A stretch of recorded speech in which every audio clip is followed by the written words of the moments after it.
महाघमंडी सासू माँ। सोनापुर एक छोटा सा शहर था जहाँ स्नेहलता अपने परिवार के साथ रहती थी। स्नेहलता का पति एक व्यापारी था। बस कुछ ही साल हुए उनका व्यापार बहुत अच्छे से चल पड़ा था। इस वजह से उनकी आर्थिक तंगी दूर हो गई थी। जब से उनके पास पैसा आ गया था तब से स्नेहलता की बोलचाल बदल गई थी। वो बहुत ही अहंकारी और घमंडी हो गई थी। पहले तो ज़्यादा उधारी से ही घर खर्च चलता था, पर आजकल सब बदल गया था। अब उसके 2 बेटियों की शादी बहुत ही अच्छे खानदान में हो गई थी और दोनों बेटे अच्छी नौकरी भी कर रहे थे। बड़ा बेटा शादी कर लिया था और घर में उसके एक बहू भी आ गई थी।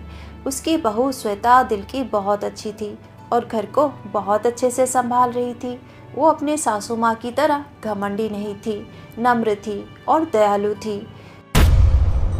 एक दिन श्वेता ने एक बूढ़ी भिखारन को खाने के लिए कुछ खाना दे दिया और थोड़े से पैसे दे दिए। ये देखकर बहुत गुस्सा करने लगी उसकी सासू माँ। स्नेहलता को ये बात बिल्कुल पसंद ना आई। तुम तो उस भिखारन का कटोरा मेरे हाथ में थमा दोगी बहू। अगर इस तरह चलता रहा तो क्या जरूरत है, कुछ ना कुछ तुम उस बूढ़ी भिखारन को देती रहती हो। मुझे अच्छा नहीं लगता है। ये सारा सामान क्या मुफ्त में आता है जो बांटती फिर रही हो, या फिर तुम्हारे मायके वाले यहाँ पर आकर दे देते हैं जो तुम ऐसे लुटा रही हो। ये मुझे अच्छा नहीं लगता है श्वेता। हाँ माँ जी, वो बूढ़ी भिखारन बहुत ही दयनीय अवस्था में है। मुझे उसे देखकर बड़ी दया आ जाती है। हाँ, तुझे तो सबको देखकर दया आती है। इस तरह अगर तुम घर का सामान बांटती फिरोगी तो एक दिन हम सबके हाथ में कटोरा आ जाएगा। नहीं, यह सब नहीं चलेगा। दोबारा वो बूढ़ी भिखारन आई तो उससे तो मैं ऐसे हड़पा कर भगाऊंगी कि दोबारा यहाँ आने की हिम्मत ना होगी उसकी। बड़ी आई भिखमंगी बुढ़िया भीख मांगने, मेरा ही घर उसे दिखता है। अब बहू क्या बोलती, चुप रही। इस तरह दिन बीतने लगे। आए दिन वो अपने घमंड और अहंकार के वजह से किसी न किसी का अपमान करती, बस दिखावा करती रहती। इस वजह से उसके पड़ोसी उसे पसंद नहीं करते थे, क्योंकि उसे लगता था कि वो बहुत अमीर है और उसके पड़ोस में जो रहते हैं कोई उसकी बराबरी नहीं कर सकता। वो खुद को बहुत ही ऊंचा समझती थी और ये बात उसके पड़ोसियों को अच्छा नहीं लगता था। एक दिन स्नेहलता का बड़ा भाई और उसकी पत्नी उसके घर आ गई, क्योंकि उनका बेटा शादी कर रहा था और वो स्नेहलता को निमंत्रण करने आए थे। उन्होंने बड़े प्यार से निमंत्रण दिया और उन्हें शादी पर बुलाया। वो थोड़ा गरीब थे। स्नेहलता अपने बड़े भाई और अपनी भाभी को बहुत ही हीन देखने लगी। पता नहीं क्यों चले आते हैं बार बार। मैं अमीर हो गई हूँ ना, बहलाने फुसलाने आए हैं। मुझे अच्छे से पता है जिनके पास पैसा होता है उनके पास लोग ऐसे ही इस तरह मधुमक्खी बनकर आसपास मंडराते रहते हैं, पर मुझे ऐसे गरीब लोग बिल्कुल पसंद नहीं। भाई भी ना आज तक कुछ नहीं किया। देखो कैसी साड़ी पहन कर आई है भाभी। हाँ, आस पड़ोस में कोई देखेगा तो नाक ही कट जाएगी मेरी।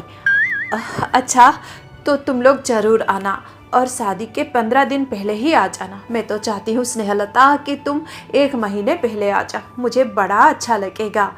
भाभी बुरा ना मानना, मेरी तो आदत नहीं है, मैं बिना एसी के नहीं रह सकती। और ये तो गर्मी का दिन है और आप लोगों के घर में एसी तो दूर की बात, एक अच्छा सा कूलर भी नहीं है। हाँ, पंखा भी नहीं चलता है। पंखा को तो खुद पंखे की ज़रूरत पड़ती है। नहीं भाभी, मैं तो नहीं आ सकती। ऊपर से इतना दूर कौन जाएगा।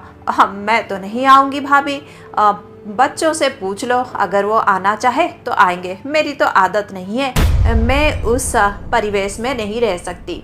आपको तो पता है भैया, मुझे आदत हो गई है लग्जरी चीज़ों की। हाँ, मैं नहीं रह पाऊँगी वहाँ पर। कुछ सुविधा नहीं है, ना ढंग का पानी मिलता है, ना ढंग से रहने को कोई सुविधा है। मैं तो ना आ पाऊँगी। इस तरह वो मुँह पर ही बोल देती है, सुना देती है। ये देखकर बहुत ही दुखी हो जाते हैं उसके भैया और भाभी। उन्हें बड़ा अपमान सा महसूस होता है। उस दिन वो दुखी मन से चले जाते हैं। बहू ये सब देख रही है, उसे अच्छा तो नहीं लगता है, पर वो क्या करेगी, उसकी सासू माँ है ही ऐसी घमंडी, महाघमंडी। ऐसे दिन बीत रहे हैं। एक दिन स्नेहलता के देवर की बेटी आती है। उसे शहर में कुछ काम है पढ़ाई को लेकर। उसे 2-3 दिन उनके घर में रहना है। स्नेहलता का देवर बहुत अच्छा इंसान है। हाँ, और उसकी बेटी कोमल भी। कोमल को देखकर स्नेहलता थोड़ी परेशान हो जाती है क्योंकि उसका देवर भी इतना अमीर नहीं है। आह, और कितने दिन में तुम्हारा काम हो जाएगा बेटी? अब मेरा मतलब है कोमल बिटिया, क्या ज़रूरत है तुम्हें इन सब चक्करों में पड़ने की? बार बार शहर आओगी और बार बार इस तरह इंटरव्यू देती रहोगी। अरे आजकल कहाँ किसको नौकरी मिलता है अच्छा नौकरी? और तुम तो गांव के कॉलेज में पढ़ी लिखी हो, कहाँ फॉरेन के कॉलेज में पढ़ी लिखी हो जो तुम्हें अच्छी सी नौकरी मिल जाएगी। कितने अच्छे अच्छे कॉलेज के बच्चों को नौकरी नहीं मिलती है और तुम्हें कहाँ से मिल जाएगी? ऊपर से आना जाना कितना खर्चा होता होगा। नहीं नहीं, हमें कोई परेशानी नहीं हो रही है, मैं तो ऐसे ही बोल रही थी। लड़की हो, क्या ज़रूरत है इतना कुछ करने की? शादी वादी कर लो, अपना घर बसाओ, घर परिवार देखो और ससुराल को संभालो। तुमसे और क्या हो सकता है भला? गांव के कॉलेज में पढ़कर कौन सा तीर मार लोगी तुम? ये देखकर कोमल दुखी हो जाती है। मेरे पिता ने कितनी मदद की थी ताऊ जी की, जब उनका व्यवसाय अच्छे से नहीं चल रहा था। आज हमारे आर्थिक हालत थोड़ा ठीक नहीं है, इस बात का जमकर फ़ायदा उठा रही है ताई जी। अच्छा नहीं लगता है मुझे। जब इनकी ज़रूरत थी तो पैर पकड़कर बातें करती थी और आज मैं 2 दिन क्या इनके घर में रहने लगी, कितना कुछ सुनाने लगे। बड़ा कष्ट हो रहा है मुझे ये सब देखकर। कोमल भी दुखी हो जाती है।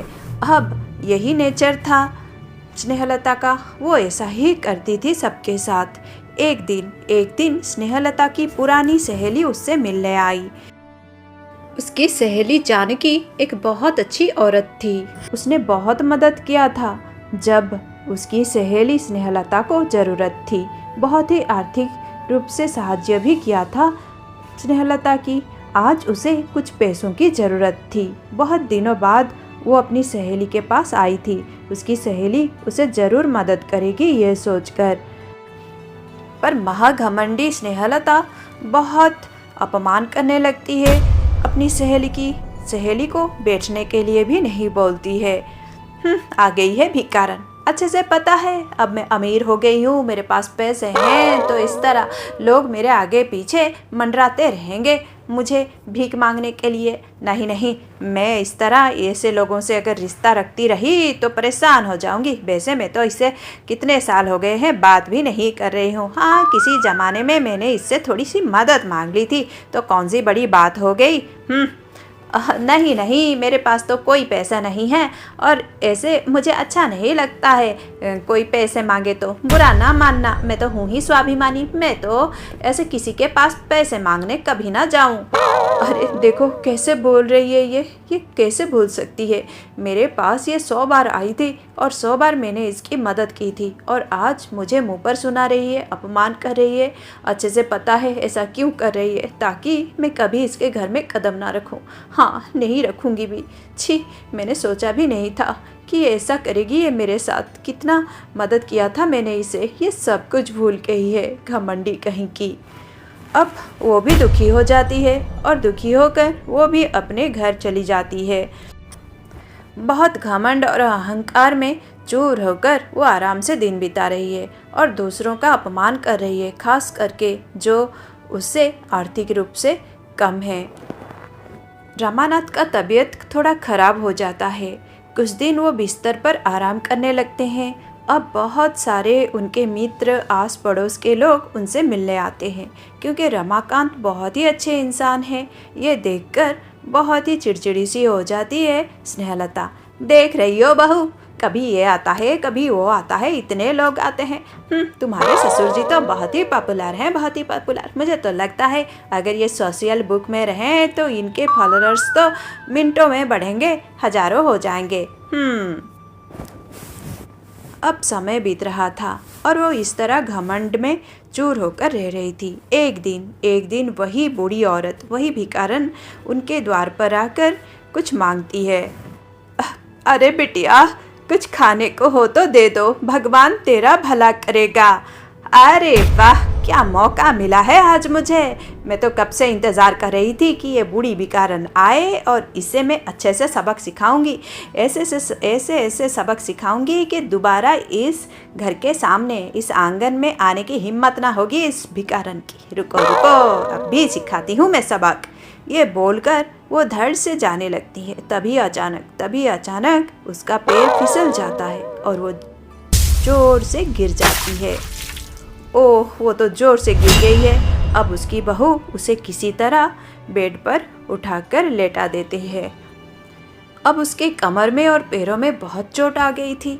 डॉक्टर बोलता है कि उसे 2-3 महीने तक आराम ही करना पड़ेगा, चल फिर नहीं सकती। वो बहुत परेशान हो जाती है। अब वो बेड पर पड़ी है, बहुत ही तकलीफ में है। धीरे धीरे समय बीतता है।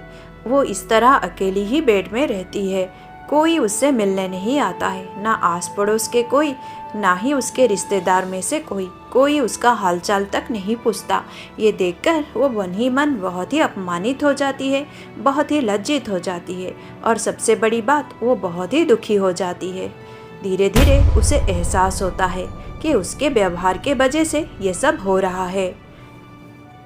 अरे तुम ऐसे क्यों दुखी हो? देखिए ना जी, आज तक किसी ने मेरा हालचाल तक नहीं पूछा है। मेरे भैया भाभी भी, और दोबारा फ़ोन भी नहीं किया मुझे। बड़ा कष्ट हो रहा है मुझे। देखो, ये सब तुम्हारे गलती के वजह से हो रहा है। तुम अपने व्यवहार के वजह से ये सब देख रही हो। आज खुद को बदल दो स्नेहलता, अभी भी समय है। उसका पति 2 टूक बोलकर वहाँ से चला जाता है। वो बहुत ही दुखी हो जाती है। वो देखती है उसकी बहू उसकी अच्छे से सेवा करती रहती है। ओह, मैं कितनी बुरी हूँ, सबसे बुरा व्यवहार किया। बहू के साथ भी मैं बुरा व्यवहार करती रही, फिर भी बहू ने मेरा साथ नहीं छोड़ा। पर हाँ, दूसरों ने मेरा साथ छोड़ दिया। मेरी किस्मत अच्छी है कि बहू अभी भी मुझसे स्नेह करती है। मुझे ये व्यवहार बदलना चाहिए, ऐसा नहीं करना चाहिए। हम इंसान हैं, हम समाज में रहते हैं, हमें दूसरों की ज़रूरत है।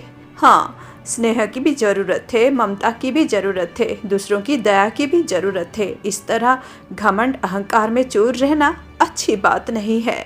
मैंने जो किया बहुत ही गलत किया, ऐसा आगे से कभी नहीं करूँगी। जब वो ठीक होने लगी, धीरे धीरे खुद को बदलने भी लगी। अब धीरे धीरे उसने अपने आप को बदल दिया था।